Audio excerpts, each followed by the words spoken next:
isn't my favorite, but it's mild, and I think worth the benefits. Oh shit! Look Oh, out, no! Fitness James! Oh god! Run! Run! Run! Huh, I guess Oh. they just wanted some nutrients too.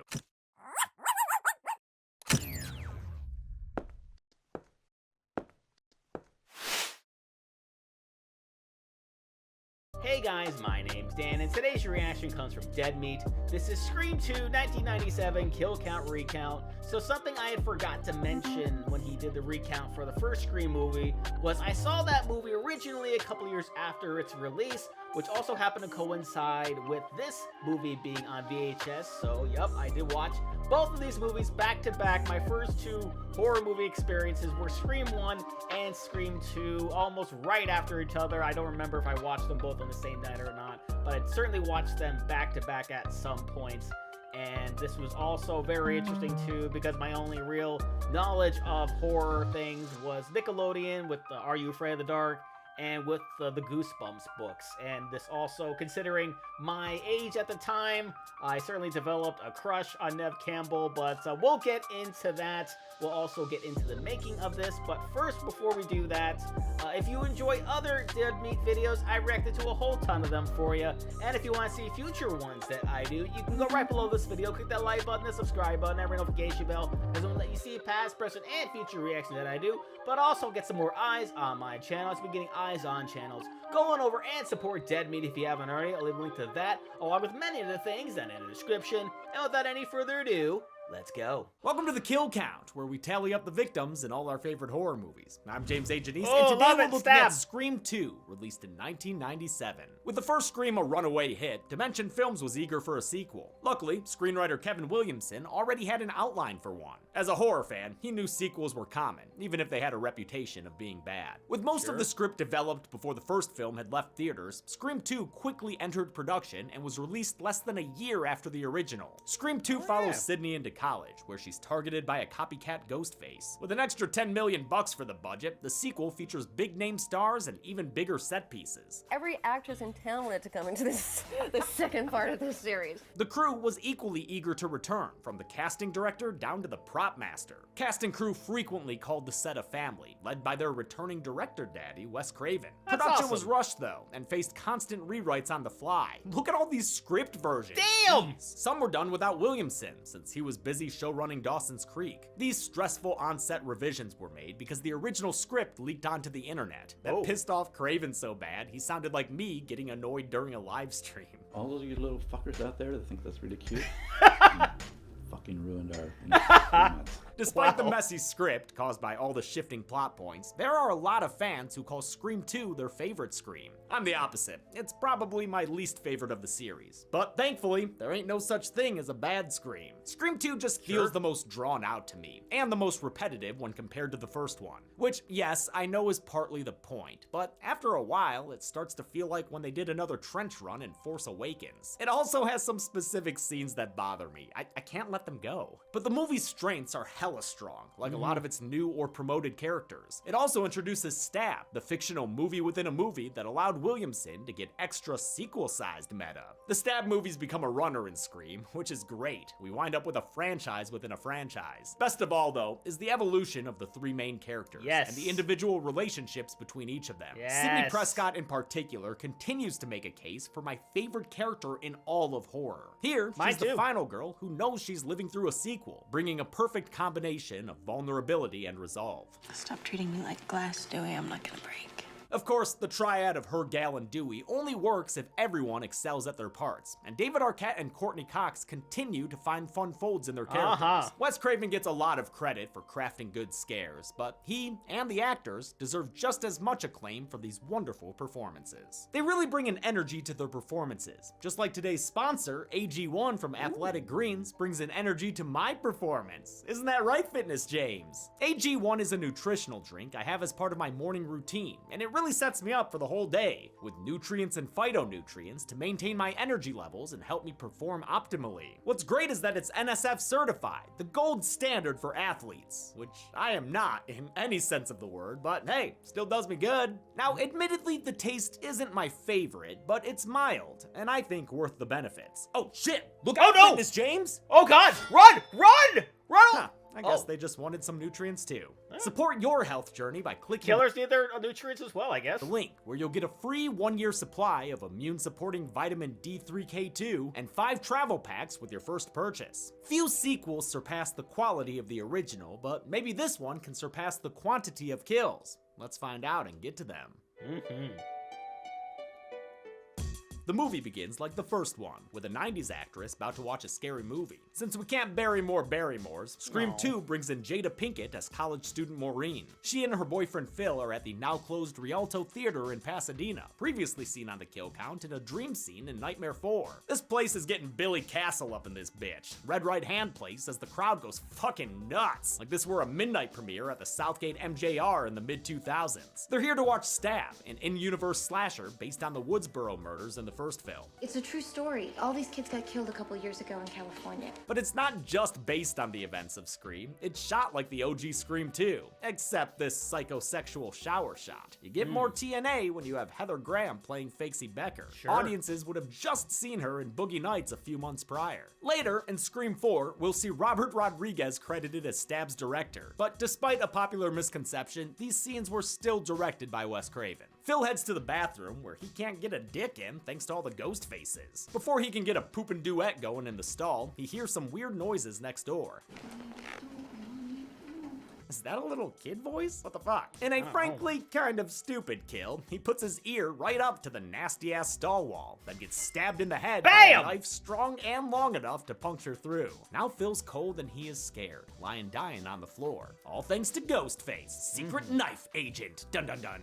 Phil's death might be meta commentary on the whole black character dies first in a horror movie stereotype, but I've got a note, at least in kill count movies, I haven't seen that trope very often. The killer takes Phil's place next to Maureen, who's too scared of Casey's meta murder to notice the change in screamery. Some shoulder blood finally catches her attention, then a blade catches her in the gut. It's unnoticed by the theater goers who are screaming their damn lungs out. God, did someone slip Coke in the Coke? Or the Pepsi, sorry. Yeah, They make Pepsi. it mighty clear that it's Pepsi. Yes. In any case, this theater is ridiculously over the top, but it's portrayed earnestly enough to keep this horrifying instead of corny. Maureen doesn't die until after she's climbed on stage like someone's got her name in their fucking mouth. The patrons finally realize something's wrong when she gives out a banshee scream.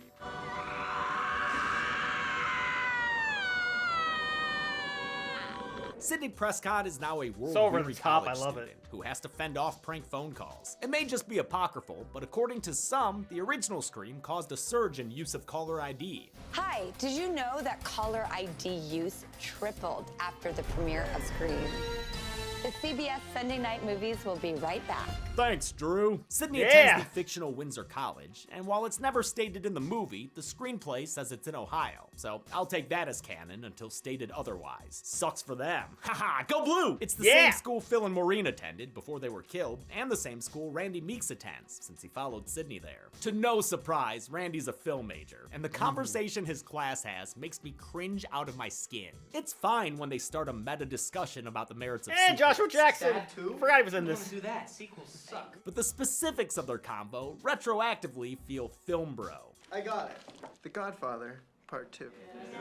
It's like, I'm 15 and this is deep. The worst is how supposed film geek Randy gets a classic Aliens quote wrong. Get away from her, you bitch. I believe the line is stay away from her, you bitch. It's film class, right? Get away from her, you bitch! The quote was written correctly in the script, but while filming, the 19-year-old Joshua Jackson mixed up his line and said the right quote accidentally. Jamie Kennedy adapted on the fly and gave the misquote as his line. It bugs the hell out of me. It wasn't messed up the first time they filmed this scene in a lecture hall. Stay away from her, you bitch. That was a great line. One line does not make a movie great. It was reshot later at UCLA, maybe because the first attempt didn't have Sarah Michelle Gellar or Joshua Jackson. Fair. Still had awful dialogue though. I got it. Friday the 13th, part 20. Gellar plays C.C. Cooper, a fellow film student, alongside Mickey Altieri, played by Timothy Oliphant. Sid's friend group also includes her roommate Hallie and her new boyfriend Derek. Randy's not a fan of Derek. Wonder why. Well, maybe you'd stand a better chance if you didn't randomly talk in a British accent, Randy. A lot of shit happens at the movies. People get robbed, shot, maimed, murdered. Multiplex is just a very dangerous place to be these days. No one knows why Jamie Kennedy did that. He just did that in a take. He just did that in a take. The media storm over the movie theater Fair enough. murders prompts the return of Hurricane Gale Weathers. Highlights edition. She's chasing numbers again after writing a successful book about the Woodsboro murders. She has a new cameraman, Joel, whom she berates like he were another Kenny. Her ire even extends to the local press, like reporter Debbie Salt. Begin quote. Great. Your flattering remarks are both desperate and obvious. End quote. I love the Damn. person in the background going, ouch! Ouch! End quote. Gail tries to score an impromptu exclusive between Sydney and an old, not quite friend, Cotton Weary, her mother Maureen's illicit lover, who was wrongfully imprisoned for her murder. Sydney saw him earlier being interviewed by screenwriter Kevin Williamson in a cameo. The exclusive ends in a familiar way for these ladies. Did you get that on film? Yes, I got that on film. Scream 2 may be the most serious of the franchise, but it still has plenty of funny moments. This one came from actors Elise Neal and Dwayne Martin ad-libbing.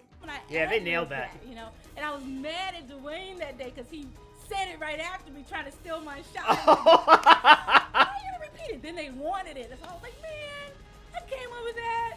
That's great. Trying to, like, you know, come in on my part. Gail takes a stroll to clear her head and runs into Dewey, who's flown out to keep an eye on Sid. Poor guy's got a limp because of a severed nerve from that stab to the back. He's not keen to rekindle a romance with Gail, since she talked a bit of shit about him in her book. Page 41. Deputy Dewey oozed with inexperience. I love this speed bump in their relationship. He's so wounded by her betrayal, and while she doesn't feel bad, she does seem to admire his earnestness. Their chemistry is great, partly because the two actors had started dating in real life, but it's gonna take Gail more than puppy dog eyes to fix Dewey's deeply hurt feelings. Dewey has a much better reunion with Sid, where their sibling-like relationship flourishes. It makes sense. She was his little sister's best friend, and with Tatum gone, Sydney works as a replacement sibling. Our surrogate big brother. The scene also introduces Dewey's theme, a musical leitmotif that perfectly suits his character. I sadly don't get to talk about music a lot on the kill count, because playing clips with music is an easy way to get copyright claims. Marco Beltrami's work is important to the Scream series, though. The original film was the first feature-length score he composed, and he'd worked with Craven 6 more times, including on Screams 2, 3, and 4. I love his Morricone-inspired work in Scream, and the haunting choral voices of Sidney's lament. But Dewey's theme was not one of his pieces. It was originally composed by Hans Zimmer for the 1996 film Broken Arrow. Sydney gets invited to a sorority mixer by a pair of Stepford sister wives, Lois and Murphy. They're played by a pre-Arrested Development Portia de Rossi and Rebecca Gayheart, who would wind up in the Scream-esque urban legend the next year. Despite Sid's reluctance, Hallie drags her along for a night out with these super friendly sisters. Sydney, you made it. Hi. No, I really mean that. Hi. She really means that. Hi. This party features Everclear and Matthew Lillard in the background. Hell He yeah. dropped by to visit Nev Campbell on set, right before the two briefly dated. Not at the party is Randy's classmate Cece, who's sober-sitting the sorority house while her sisters rage. She's played by Buffy herself, Sarah Michelle Gellar, who had just finished filming the Williamson-penned I Know What You Did Last Summer. It doesn't take long for her to get a threatening phone call. Look, do you want to leave a message for someone? Do you wanna die tonight, Cece? Cece Cece's if someone's outside, but it's just Donnie, a fellow sister played by a young Marisol Nichols. Last seen on the kill count in Spiral getting a steamy facial. Oh, sorry, phrasing. Donnie leaves the door open, letting a ghost face in, so Cece is soon attacked by a killer with cruel intentions. He Scooby-Doo chases her upstairs, I like that getting reference. all sorts of shit thrown at him, including a bike. Ultimately, she gets thrown through a glass door and stabbed in the back. Ghostface then tosses Cece over the balcony, and Daphne goes splatney on the pavement below. My God. News of the murder reaches the mixer, and the partygoers leave to check out the crime scene, including the greatest extra of all time. God, I love that guy. Look at his stupid face. Whoa! The crowd also includes this good boy, whom it looks like Liev Schreiber brought to set and insisted be in the picture. Oh, Walk down the steps. that's adorable. He can hit a mark. Put a dog biscuit in it. Hit a mark. Booty. Can you hit a mark? See that? He was very excited. The dog Oh, it's succeeded. awesome. This kind of chaos is old hat for Sid, so she decides to turn in for the night, right after she takes one last phone call. Hello?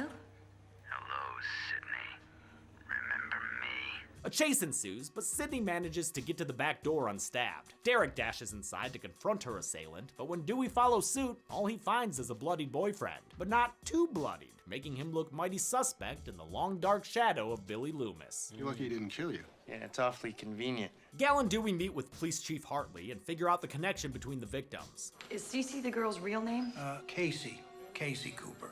As in Casey Becker? With Phil Stevens representing Casey's boyfriend Steve and Maureen Evans standing in for Sydney's mom Maureen Prescott, the police officially determine they're dealing with a copycat killer. Well, Gal determines it. Give credit where credit is due. Either way, Chief Hartley must be proud, since he's played by David Arquette's real-life father, Louis Arquette. But Gal's investigative charms still haven't won Dewey back over yet. Come on, Dewey.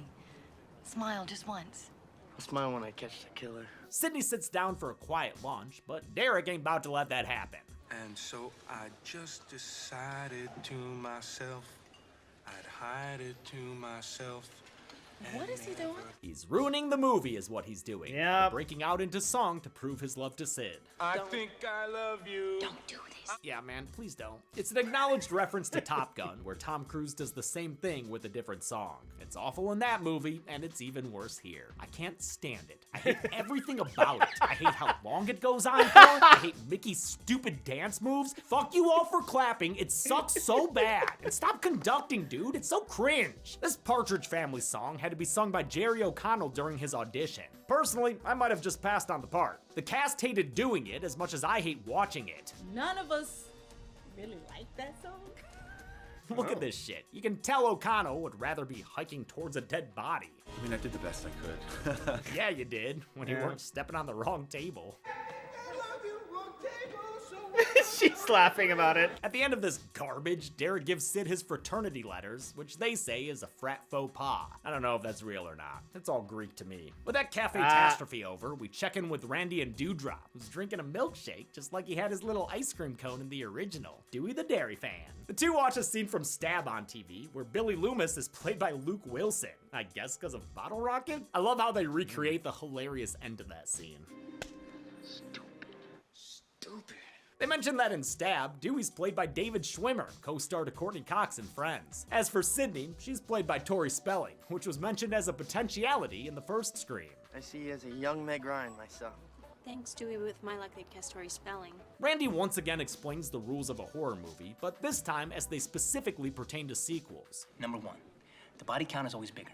Number 2, the death scenes are always much more elaborate. More blood, more gore. As always, David Arquette is hilarious in how specific and unique his acting is. He's wonderful. Maybe you are a suspect.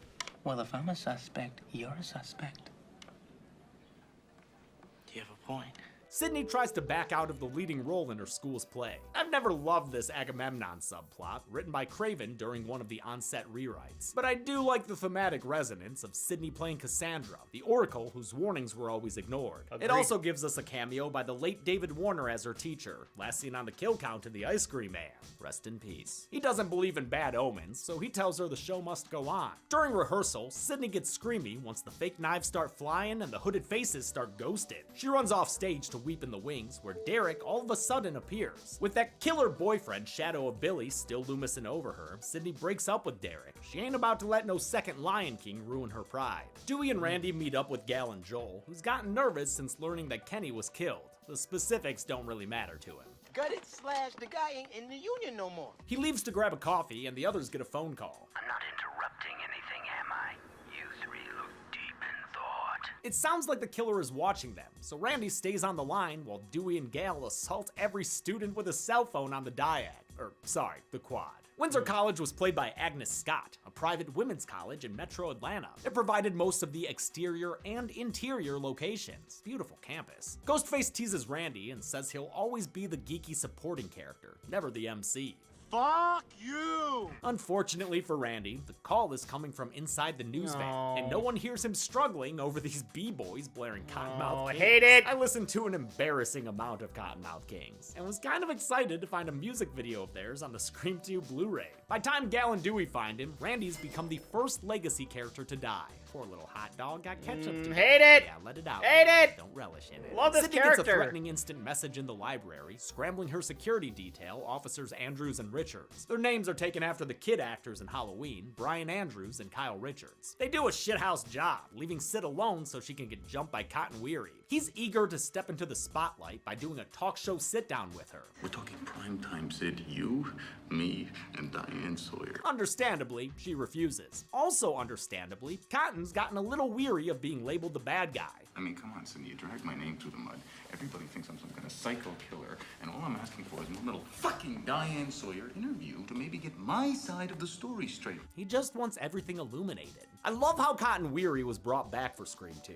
He was just a throwaway character in the first film, and we never thought we'd see Lev again. We lucked out that Liev Schreiber was cast for this single shot of him in Scream 1. All I had to do was to get out of a car and walk up a flight of stairs. It was one of the easiest jobs I'd ever done. Cotton's so interesting. An awkward guy who's been profoundly affected by being wrongly accused. I love how he has a decent point here, but is way too aggro explaining it. Yeah, it gets him aggressive. arrested, but he's released due to lack of evidence. Sydney doesn't know who to trust anymore, since, after all, Everybody's a suspect! except Randy, because he's dead. In fact, his death prompts Joel to be the smartest horror movie character ever. Not wanting to go the way of Kenny, he straight up leaves the movie, which was an idea Dwayne Martin had and pitched to Craven. He goes, how would you leave? I said, cab. Yeah, just get out of there. He said, you want to leave by taxi? I said, yeah. He said, all right. And that's exactly what he does. Randy's death also hits Gail like hell, causing her to verbally lick Debbie Salt. Salt's been around seasoning some scenes, and even casting suspicions towards the story-seeking Gail. Well, it just seems to me that if the killer is repeating what happened in Woodsboro, it's quite possible that the killer could be from Woodsboro. But at this point, Gail wants to do the right thing without any regard for ratings. I just want to find this fucker. I really do. That finally wins over Dewey, and the two take Joel's footage to the film school to try to find a ghost face in the grassy knoll. The home movies get them hot and heavy with each other, but they take a break when, hey, they take a break, Dewey, when Yeah, they realize someone Dewey! spliced the live feed into the footage they're watching. It ain't Tyler Durden in the projection booth, it's a non-union editing ghost face, motherfucker! In the ensuing awesome chase scene, which is always a highlight of Screams, Dewey ends up in a soundproof booth where he's stabbed in the back once again. Gail watches helplessly, and then Ghostface pulls his classic disappearing act. When Gail runs into a bloodied Cotton in the hallway, she's convinced she's found the killer. She even lets Debbie Salt in on the scoop. The killer is Cotton fucking Weary. Cotton Weary. Elsewhere, Derek bids Sydney a farewell as she departs with Hallie to safer shores. He's quickly attacked by hooded figures, but they ain't ghost faces, they Greek faces, here to haze Derek for giving Sydney his frat letters. You know. Frat stuff. They have no king but Caesar, crucify him! Yeah, and make his penis shotgun a beer. Heads up, little buddy! When Sydney's police escort stops at a traffic light, Ghostface sucker punches Andrews through the window, then sucker slices his neck open. Splurt! Richards takes a beating, but pops up to play the hero. Then he Ghostface rides the whip when the killer floors the gas. The new hood ornament tries to get a shot off with his gun, but his wild ride ends in hell when his head is impaled on a bunch of pipes. Ooh, baby, that driver's batshit. God, those final death twitches are seriously disturbing. Yeah, they really are. Ugh. The crash knocks Ghostface out, giving Sydney and Hallie the chance to escape the back seat. This suspense sequence wasn't in the script. Craven said they came up with the idea on set. That means Neve Campbell had to do this back-bending stunt without any preparation. Incredible. But she always loved the physical aspect of playing Sydney, and credits her history as a dancer for her athleticism. Sid nearly unmasks the killer, but has to abort the mission when she slips out a little toot. I still think it's dumb she doesn't do it, and she does too after she and Hallie escape down the street. She runs back to fix the mistake, only to find that the fender-bending Phantom ain't in the car no mo. Instead, he's right behind a clueless Hallie. What? Whom he stabs to death in front of Sydney, then drops her body to the ground. Hallie feels a little underutilized to me, maybe because she was originally supposed to be one of the killers, before the extensive rewrites. Sid makes it back to campus, where a siren song lures her into the theater. On stage, she's jump-scared by a Jesus Christ superstar, Derek, bound and boozy from that hazing session earlier. Before she can untie him, she's stopped by Ghostface, who reveals himself to be Yeah, Mickey. Surprise, Sydney. I mean, I guess, but mostly because I had forgotten that character existed. Dude Yep, I did literally too. hasn't been in the movie since 45 minutes ago when he was waving his arms around like a jackass. Timothy Oliphant tries his best to save this lame reveal, but Mickey's still just a second-rate stew. Surprise, Sydney. Mickey implies that Derek has been his partner in crime all along. The frat bro asks Sydney to stand by him, but she's unable to bring herself to trust him. As she's frozen in hesitation, Mickey plugs a hole straight through Derek's broken heart. Mickey sucks as a reveal, but it is downright evil the way he makes Sid feel guilty for suspecting Derek right up to his death. Yeah, sure does. Really deal with your trust issues, Sid.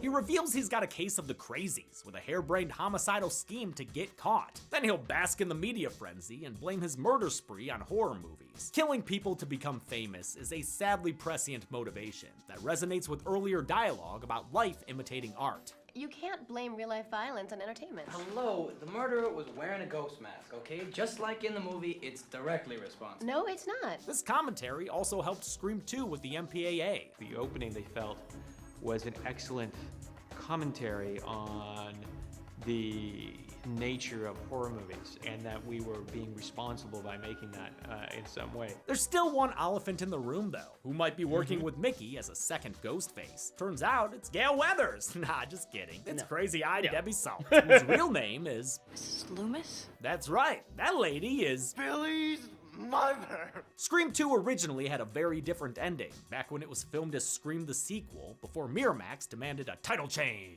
Mrs. Loomis was always the primary antagonist, but at first she had 3 accomplices, Derek, Hallie, and Cotton Weary. When that draft got leaked, revisions and secrecy followed. A fake script was written, which was also leaked. Scripts were printed in a way to prevent photocopying, and most people's scripts had the last act largely blacked out. Or I remember seeing a lot of blacked out pages in my script.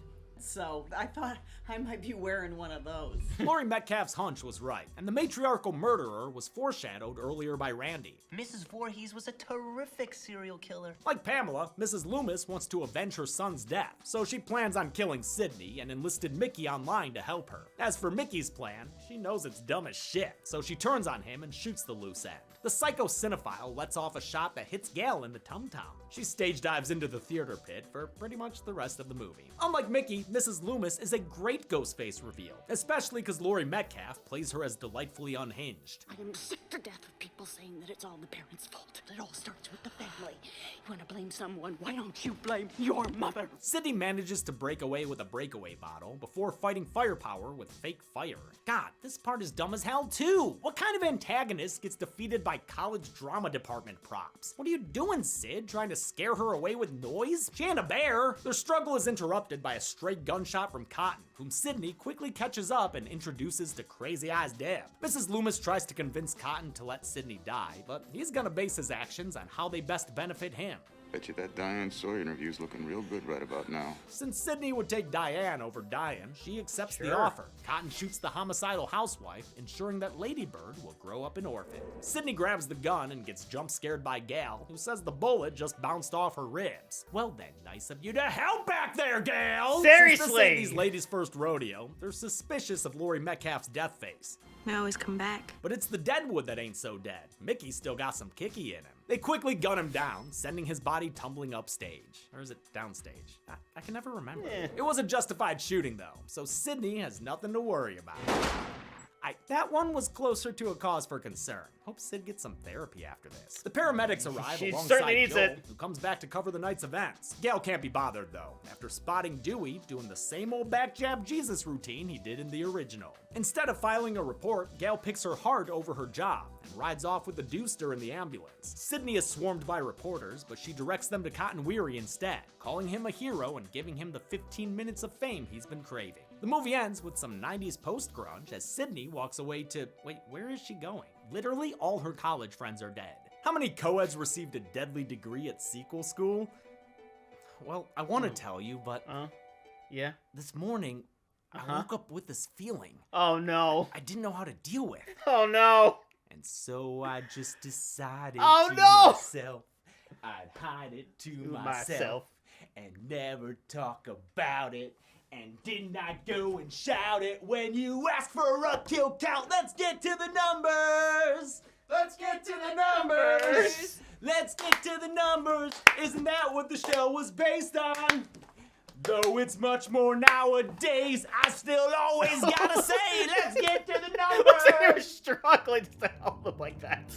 Oh my god. 10 people died in Scream 2, with the victims 6 men and 4 women, giving us these sequel slices of pie. Sure enough, Randy was right. The second installment had more kills than the first. 3 more. With a runtime of 120 minutes, that gave us a kill on average every 12 minutes flat. I'll give the golden chainsaw for coolest kill to Officer Richards. It's easily the goriest death in the movie, and the post-death twitching is the cherry on top. Don't Machete for lamest kill will go to Hallie, since it's a basic slice and dice with an exceptionally dumb build-up. What? You heard me, and that's it. Scream 2 was released in 1997. The original trilogy would be capped off with Scream 3 in 2000, which I'll look at next week. But until then, I'm James A. Janice. This has been the Kill Count. Thanks a lot for watching this. Oh man, yeah, so I didn't hate this movie when I saw it. I never really hated it. The only part I didn't really like, because I was really a huge fan of Jamie Kennedy's character. I absolutely loved him, and as soon as he died, it's like, oh, well, they kept on bringing Dewey back. Why couldn't you continuously bring him back? I know we'll get into the third one, but like he makes a cameo in there, which is a nice emotional scene, and that's great, but I love that character so much, and when he died, oh my god, I just freaking lost it. Other than that, I thought it was fine. I wasn't as bothered with the whole singing scene. I wasn't really bothered by much of anything, really. I thoroughly enjoyed it when I saw it. It's certainly not as good as the first one, but it's really hard to top such an iconic movie like that. But that's going to do it for me here. And before I go, though, I want to give a huge shout out to all of my $5 now supporters on Patreon.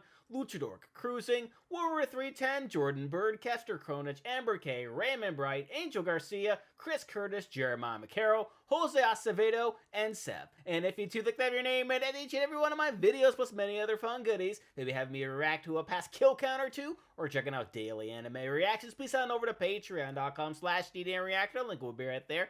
And a description with many different tiers for you to choose from. And if you'd like to have an easier way to get in contact with me, maybe talk a little bit about Dead Meat, maybe talk a little bit about Scream, please head on over and join the channel Discord. We also chat with others about other reactions that I've done. Find out just a little bit more about me or about this week's reaction schedule. And with that being said, comment down below, let me know what did you think about Scream 2. Please leave a like if you enjoyed. Also want to see past reactions on to other Dead Meat videos. Got a nice playlist right over there for you. Share this video, subscribe if you haven't subscribed already, for notification about because of my new videos every single day. And I'll see you guys next time.